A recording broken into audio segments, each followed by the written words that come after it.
Ghana has been on my travel bucket list for the past 30 years. I decided to make the trip to the motherland for the first time this summer. Kelly wasn't with me this time, so I had enough fun and adventure for the both of us. And let me tell you,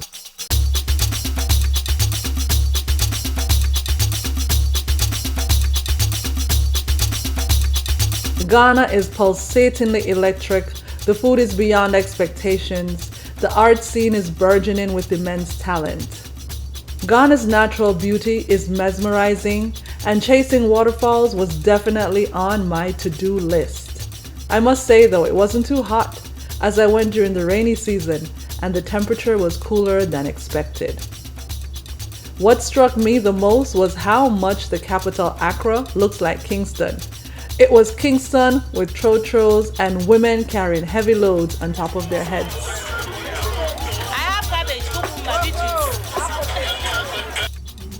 This is suya.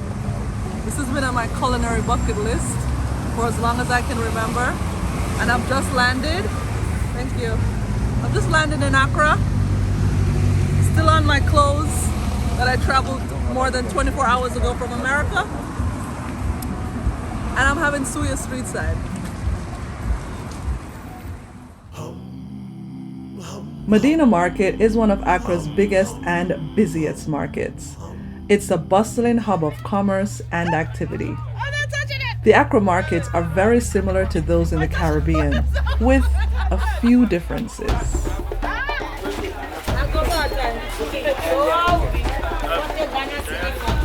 How big this is.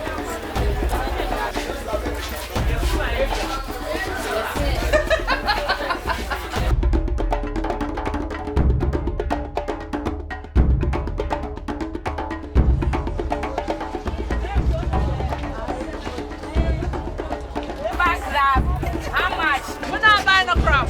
You not buy? No. Why? You don't want to buy crab.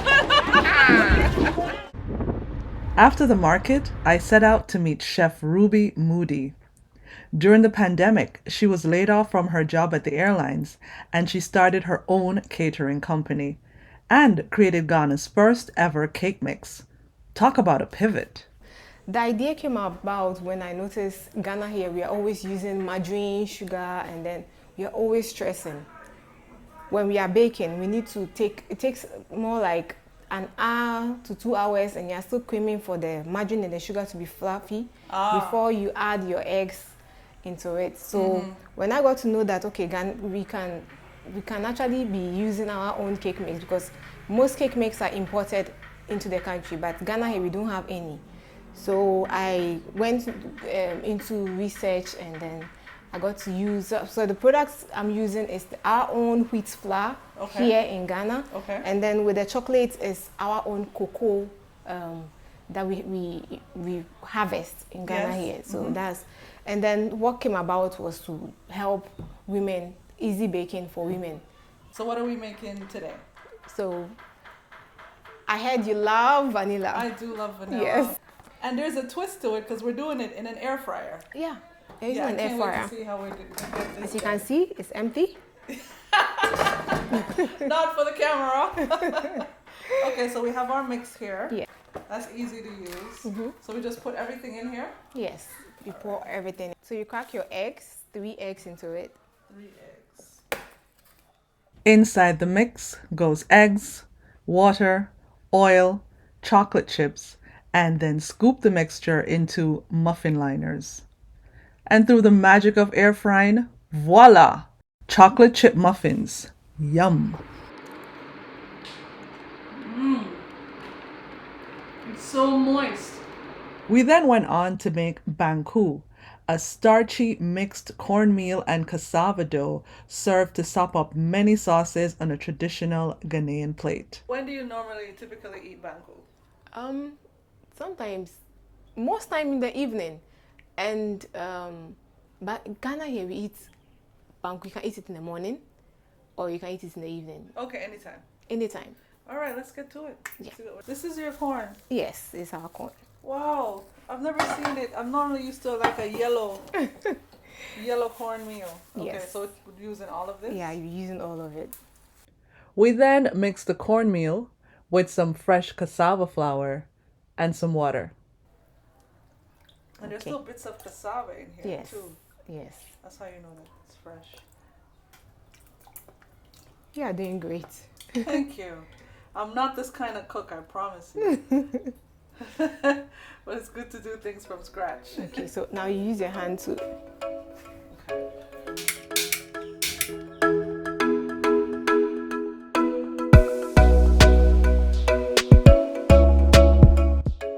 Stirring the banku consistently prevents lumps from forming.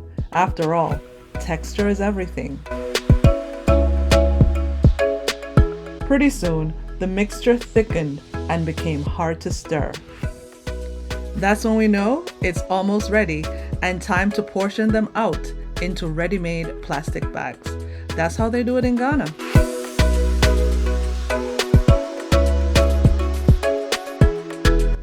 Next up, pepper sauce, or for you Westerners, pepper sauce. And we're gonna make that with the original Ghanaian food processor. All right, so what is this That's earthenware. etinware? Yes. Yeah. So it's like the Ghanaian mortar and pestle, Yes. but it's bigger. Inside, we crushed tomato, ginger, green peppers, and onion. This thing requires some serious elbow grease. It's I won't be my grandfather's daughter if I didn't try. wow. Get trying it. Yeah, that's pretty spicy. Yeah.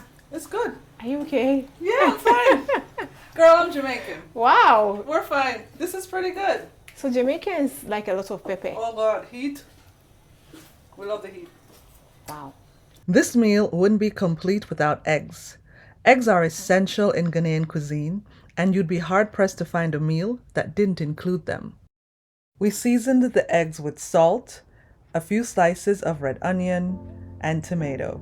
And yes, Moody handed me a spoon to scramble the eggs.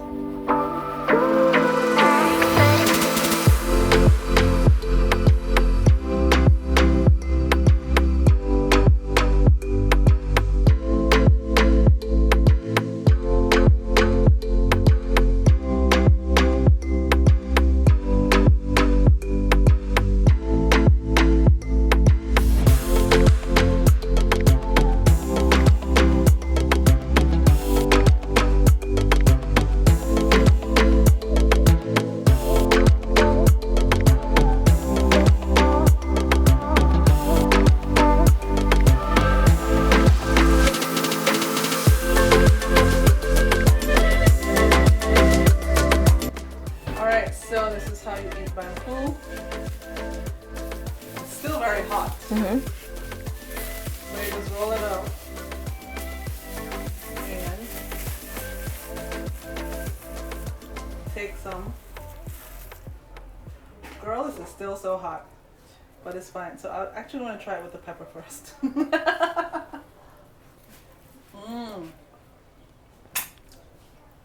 Yeah. And I feel the flavor of the pepper down your throat. That's just the pepper. So now with some eggs, some onions and pepper. Get a bite.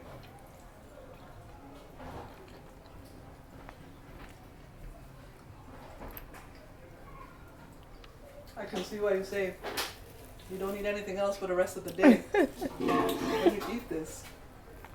It's very filling, very humble, very tasty.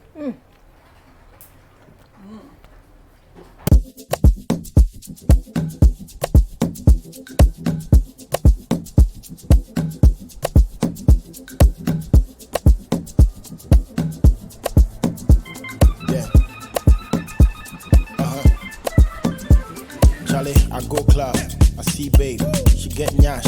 I said hey, she said what? I said wait, is that real? Or you be fake? You give me chick me fear. Confused. This TV now me money Tom Cruise. Can I take off your costume or see okay, but please can I use the washroom? Awore Ghana is the brainchild of Abena Ageman and Angakor Naikwade, two young women who are redefining the fashion scene in Ghana by pairing leisure wear and traditional wax print. It's definitely a vibe. Where Ghana stands firm on the premise that great brands can be birthed in Africa by Africans. I sat down with Abena in one of her store's locations in Accra.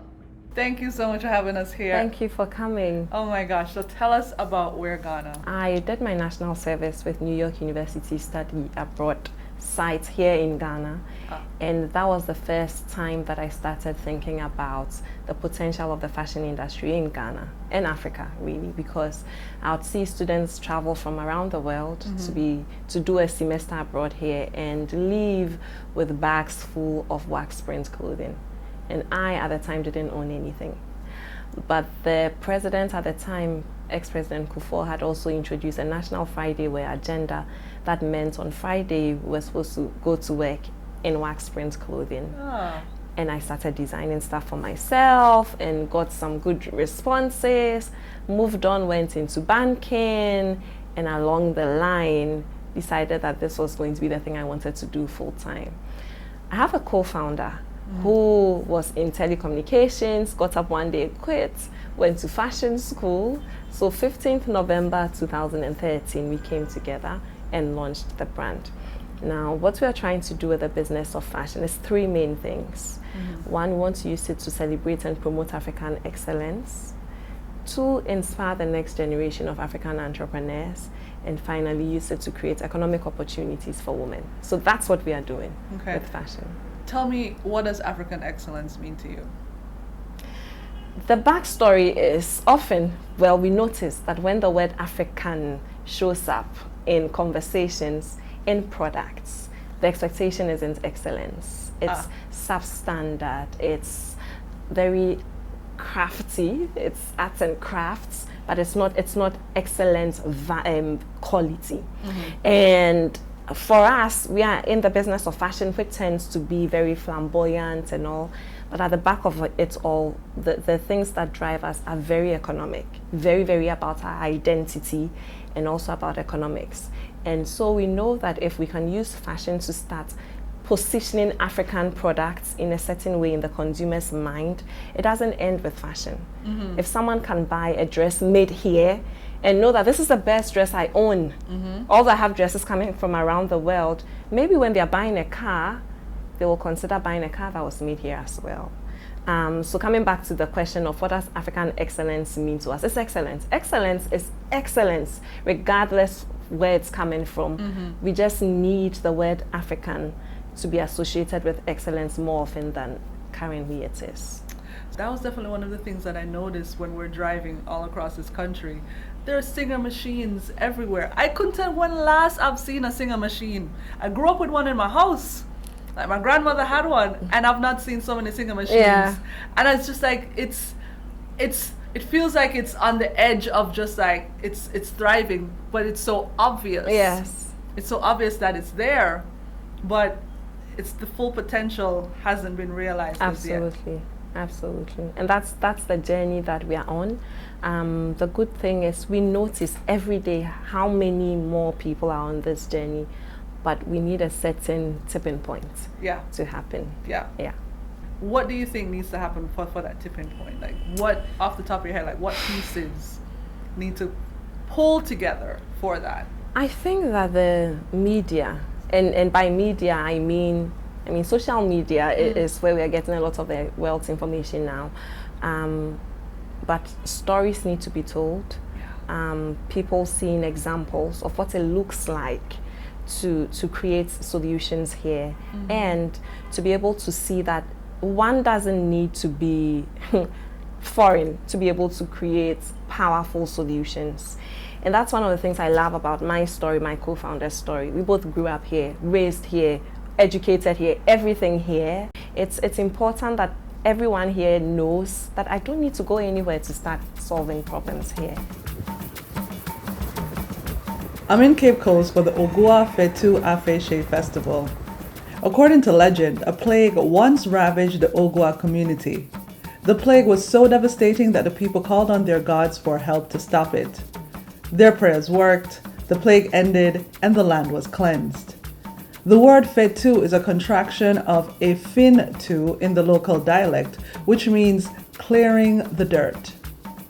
The Ogua Fetu Afeshe Festival is therefore a commemoration of that purification which saved the land from the plague and a show of gratitude to the 77 gods of the Ogua traditional area by offering them yams and other crops that have been harvested.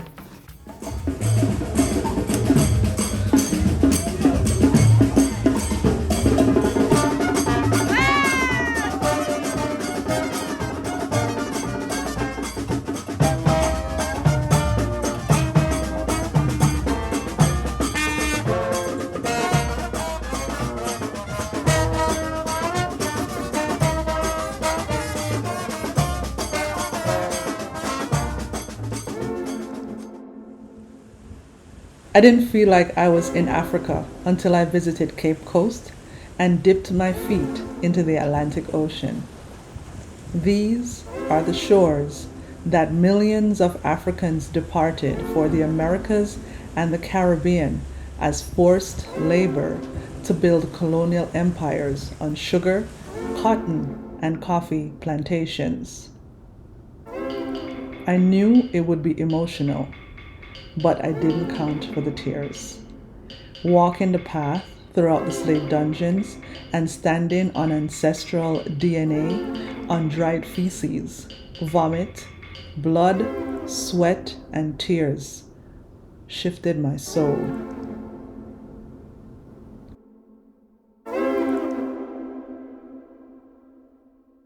The river at the last bath clarified the brutality of the business of slavery. After traveling on foot, bounded in the wild for 7 months or more, the captured Africans were spruced up, bathed, oiled, and branded so they could be made presentable at the auctions at the slave dungeons in Cape Coast. Standing in that river, I felt them all around me.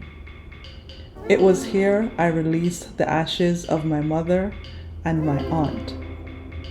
Because of their sacrifice and the ancestors before them, I was able to come back. Their daughter returned to the soil.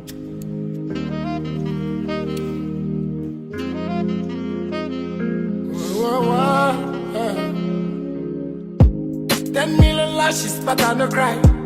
10 years burial, but I no die. Take what's rightfully mine. Take what's rightfully mine. Vicky Mate is a fine artist and lecturer. Her art is a celebration of Black women, nature, and African spirituality. I traveled out to her home studio in Dancerman Flats to have a chat. First of all, what I notice is the black and white, because your work is just so vibrant, and this piece is the black and white. Why that tapestry? I've done a series of works. I call them Say It Loud. I'm black and proud. But when we were children, we used to say it loud. I'm black and white. Oh, okay. We didn't hear the pride, so there was a topic called black and white. So we used to say it loud. I'm black and white. Yes. So I had that inspiration from what when we were kids we used to say. So I decided to just represent this in black and white.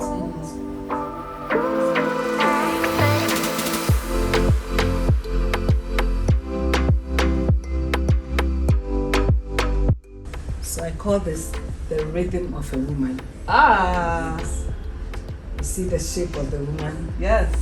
And in Ghana, we call somebody with a nice shape, or guitar shape. So that is what I've represented here. What's the shape you call it? The guitar shape. Oh, guitar shapes. That is what Ghanaian. Sexy. Yes. Okay. It's got little ways going on. Yes.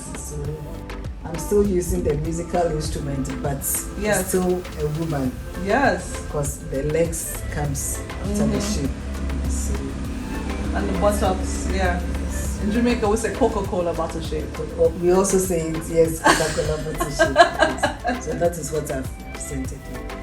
And when I was in school, my headmistress taught me something. Mrs. Esiedu. She said, you shouldn't just walk as a woman. You have to sway your hips and swing your arms. Yes. So it gives a rhythm. So that's what I have represented here. The rhythm. The rhythm of a woman. After our chat, Vicky invited me to Burge Gallery in the chic Labone neighborhood. We met up with the owner, who is one of the few women art collectors in Ghana. Thank you for having us here at the Burge Gallery.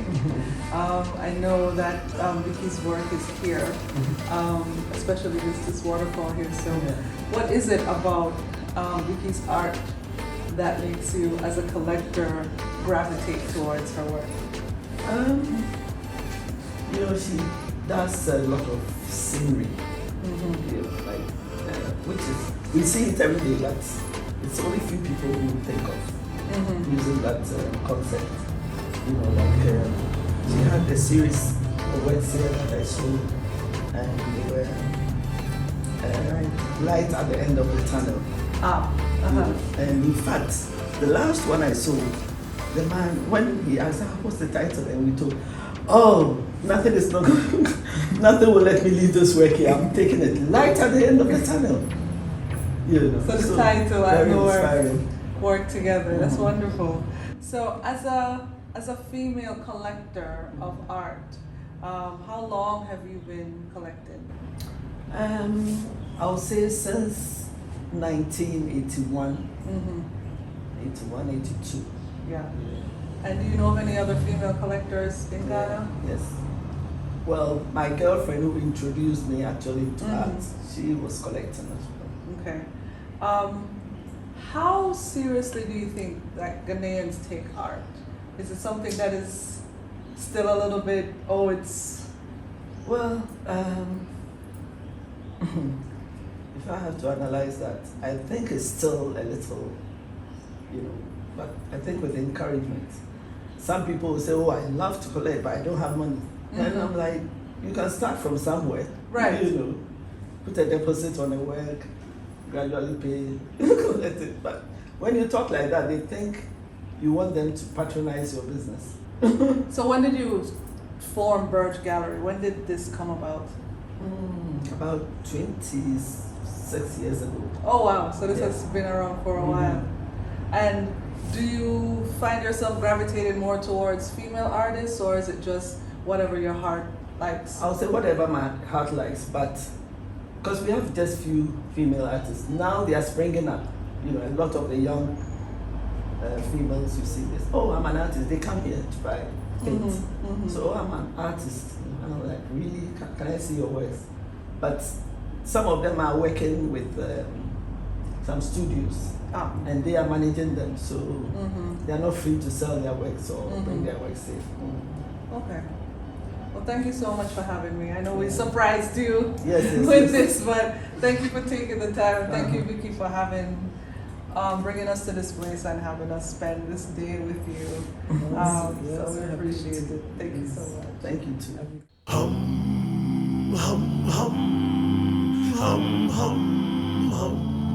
Ila umakile Asia. Damu ulea. Zumba ye ugaye.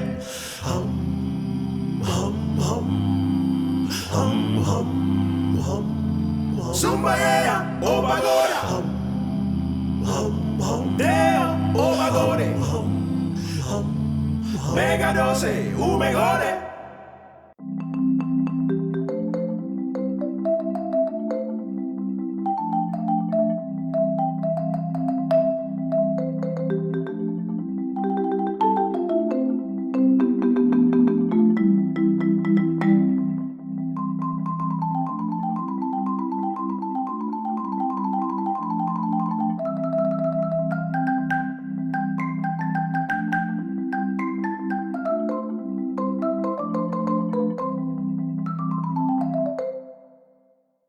Touching African soil for the first time was a dream come true. It felt like home to be among people who welcomed me with open arms and smiles. This trip confirmed in my soul that Black women are truly amazing. We are superheroes. Seeing them move in the streets with tall stacks of goods on top of their heads with a baby strapped to their backs made me appreciate them even more. Cape Coast felt like my spiritual home. In fact, I didn't feel like I was in Africa until I visited there and dipped my feet into the Atlantic Ocean and at the river at the last bath. I lift up my ancestors, the ones that paved the way in blood, so that I could return as a daughter of the soil.